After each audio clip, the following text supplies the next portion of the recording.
Sir, good morning, classmates. For today's report, we will tackle about the natural law of Saint Thomas Aquinas. So before we tackle about we introduce ourselves first. So my name is Joyce Moncas. My name is Marcelex Lamenia. My name is Manayan Mino. My name is Alvin Banbutin.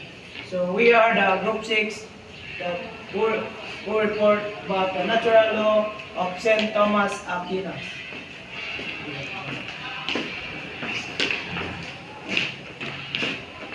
First, who is Saint Thomas Aquinas?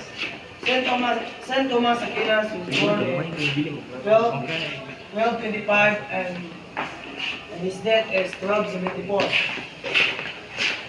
Saint Thomas Aquinas, 13th century theologian and philosopher, contributed significantly to the development of natural law theory. His theory is deeply rooted in his theological beliefs, but also drawn in Aristotle's philosophy. So Saint Thomas Aquinas is the founder of natural law. So Saint Thomas Aquinas is a medieval Roman Catholic scholar, reconciled the political philosophy of Aristotle with Christian faith. So Saint Thomas Aquinas is a medieval Roman scholar of political philosophy of Aristotle with Christian faith. So Saint Thomas Aquinas was the greatest of the scholastic philosophers. He produced a comprehensive synthesis of Christian theology and Aristotelian philosophy that influenced Roman Catholic doctrine for centuries and was adopted as the official philosophy of the church. So, Saint Thomas Aquinas died on 7th of March, 1274. And after his death, he left a significant notable work like Summa Contra Gentiles, Summa Theologiae, and De Verite. Theory of natural law. The natural law is good to be done and pursued and evil avoided. The theory of natural law is a philosophical concept that suggests that there are universal, inherent principles governing morality and human conduct. These principles are thought to be discoverable through reason, are not dependent of human laws or cultural norms. Aquinas stated that the reason reveals particular natural laws that are good for humans such as self-preservation, marriage, family, and desire to know God.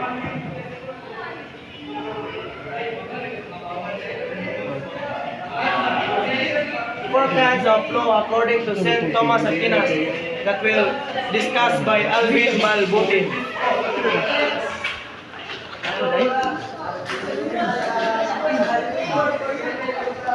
I talk about four kinds of law according to Saint Thomas Aquinas.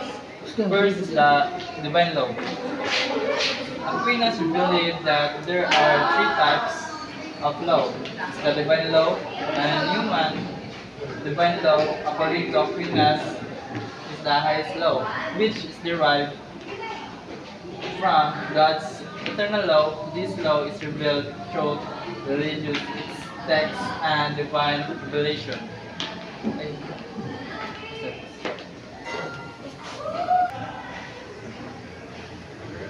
First is the eternal law. Eternal law was God's perfect plan, not fully knowable to humans, but it determined the way things such as animals and planets behave and how people should behave.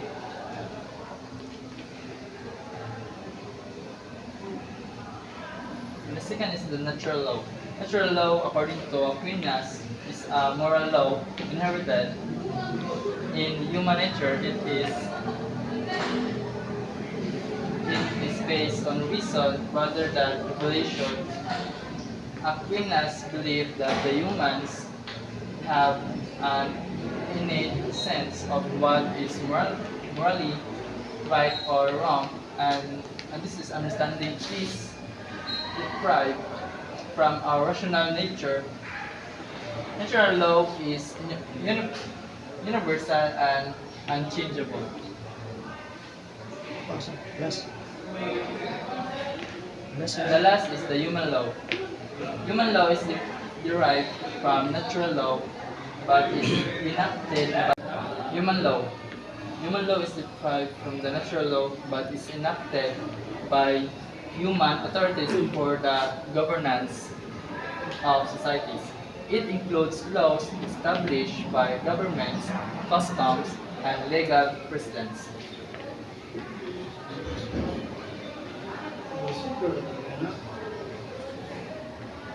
Ito sir, like, ingat mo.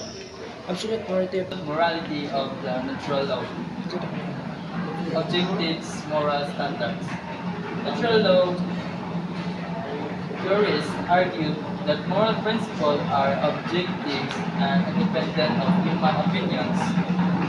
Practices, these standards are considered absolute in the sense that they exist outside of the human institution, construct and remain consistent across different contexts and societies.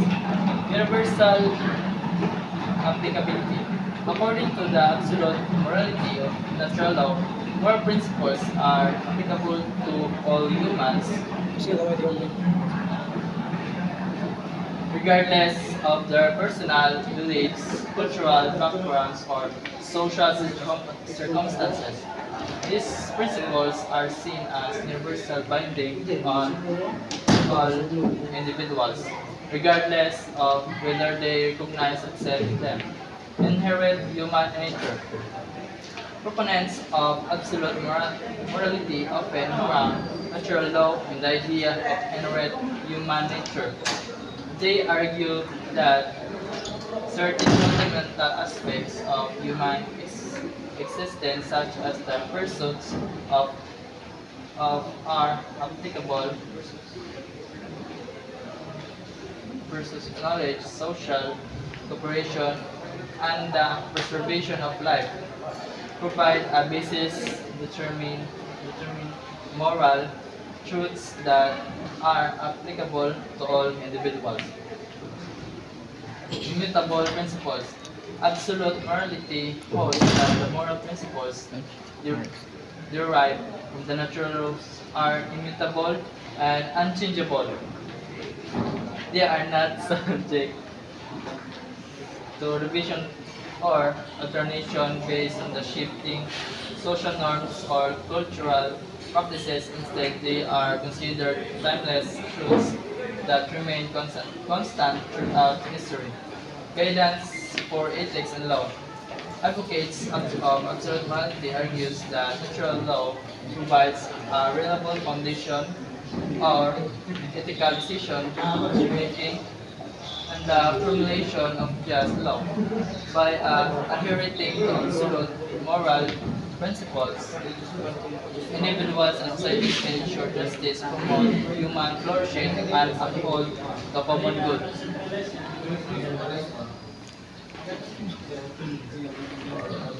Hindi naman kasi. Challenges and criticism. Critics of the absolute morality of natural laws raise several objections, including concerns about the ambiguity.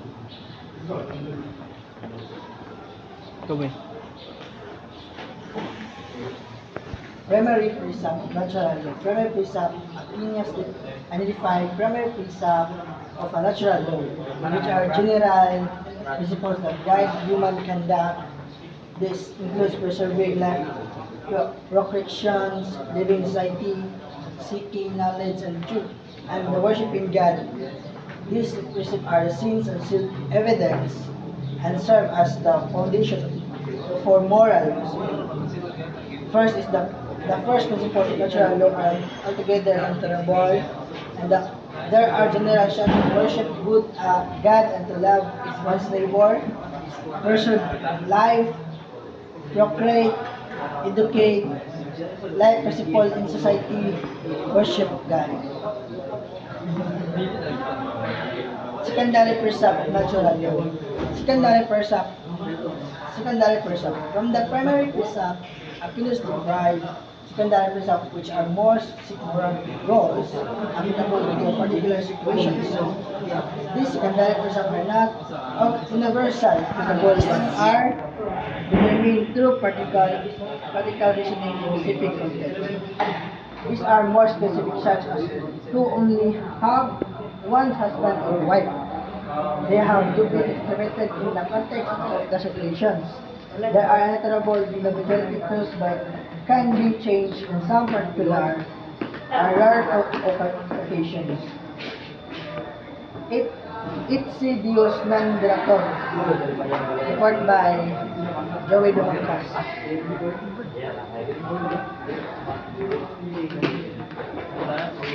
Etse Dios dan Deretor.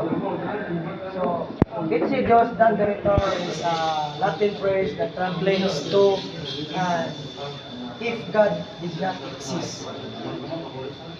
And if God did not exist, if the whole humanity turns inward and look only to itself, there would arise in humans through philosophy and right reasoning in all actions, good and evil. But now, because there is a mediator between the world and God, and man does not turn wholly within himself, but on outwardly to God and the society of human, it cannot be that his reasoning is fully true and pure. Swimming?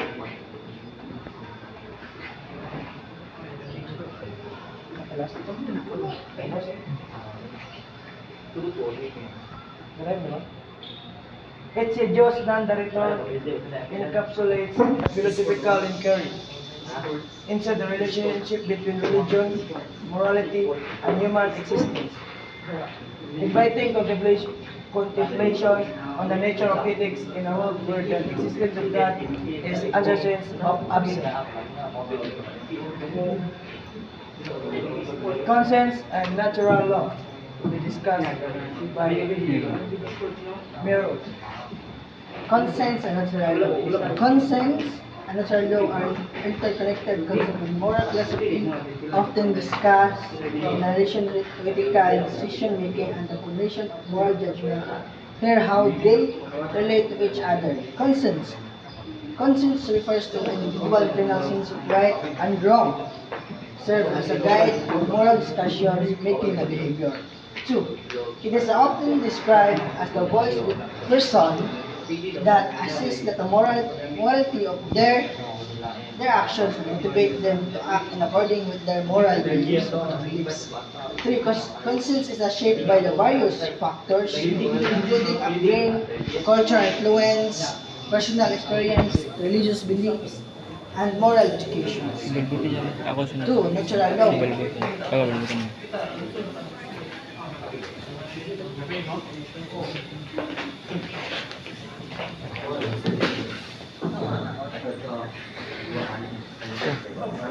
Number 2, natural law. The natural law theory posits that there are inherent principles of morality that exist independently of human laws or conventions. The principles are to be discovered through reason and are grounded by human nature. According to natural law, moral truths are the objective and universal, applying to an individual regardless of culture or society difference. The principles of natural law are often seen as providing a foundation for ethical norms and guidance individual toward action that promote human flourishing and the common goods. 3 contemporary questions discussed by Clemenia.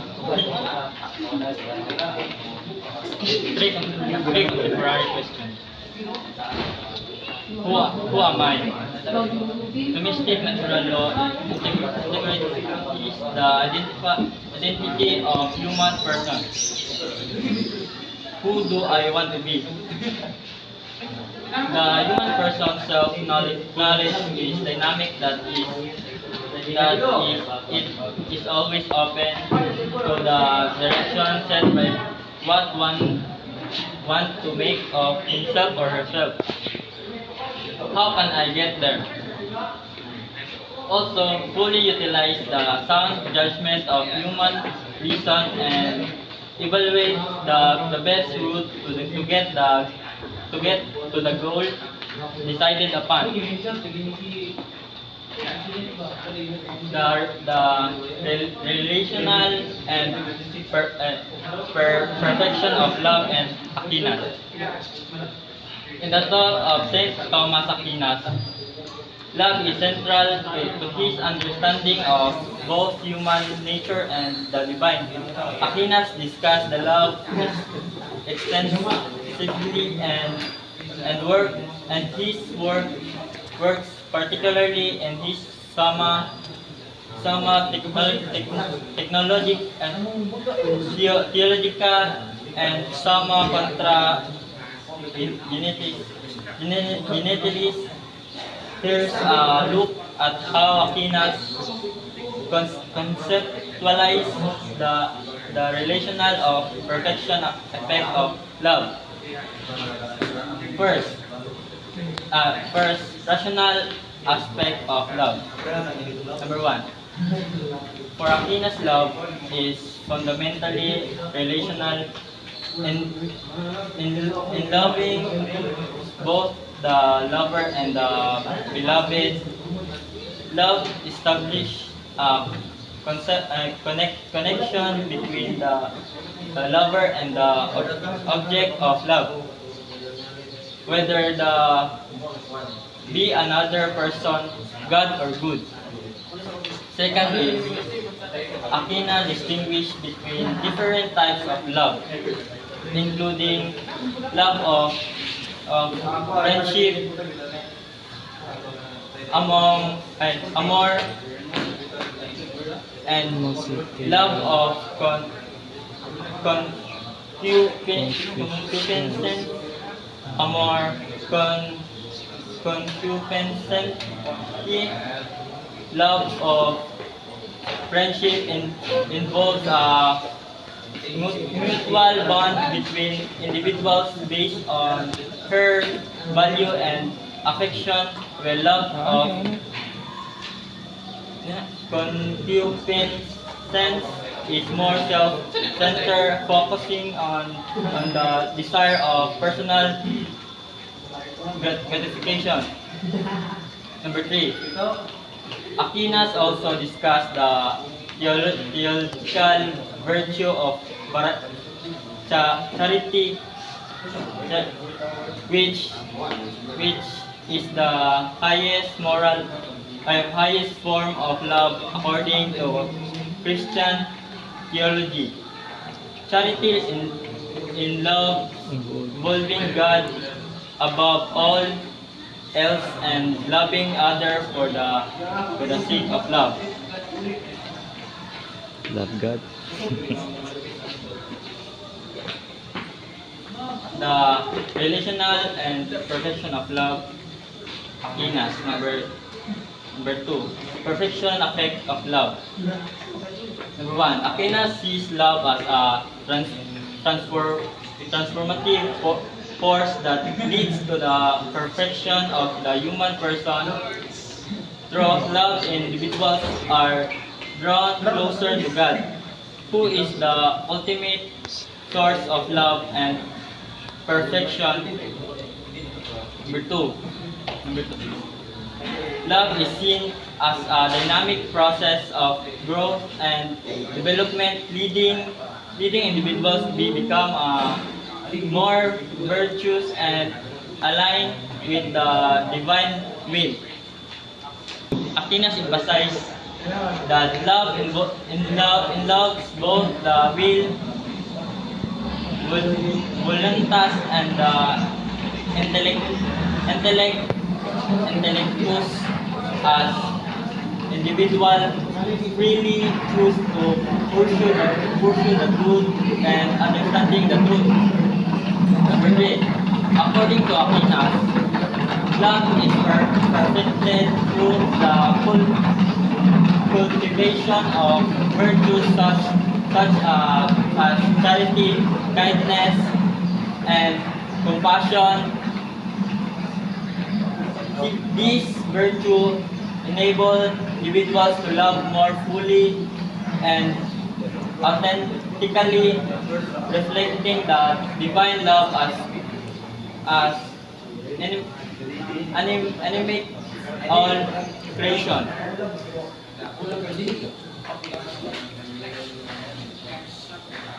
Strength of natural law reported by Dumangkat. Strength of natural law. So, the natural law of the strength in affairs is based on reason. So, number two, good guidance is given on how to behave. Number three, it's clear cut theory. And number four is an example of absolute morality. Five, there is no need to look at each individual situation to work out if an action is right or wrong.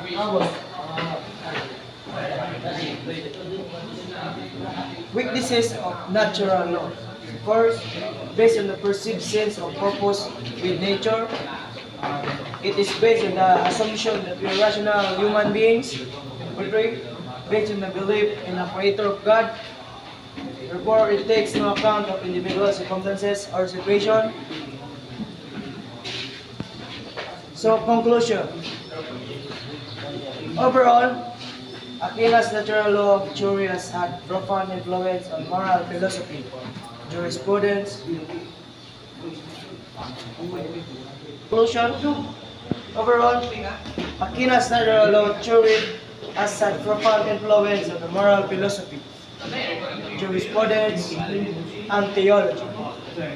It continues to be a subject of scholarly inquiry and debate as philosophers explore its implication for contemporary ethical issues and its relevance in today's world. Through his synthesis of reason and faith, Aquinas offers a timeless perspective on the nature of morality and a quest for the good life. So that's all our recording for today. I hope you have learned, and that's all. Thank you.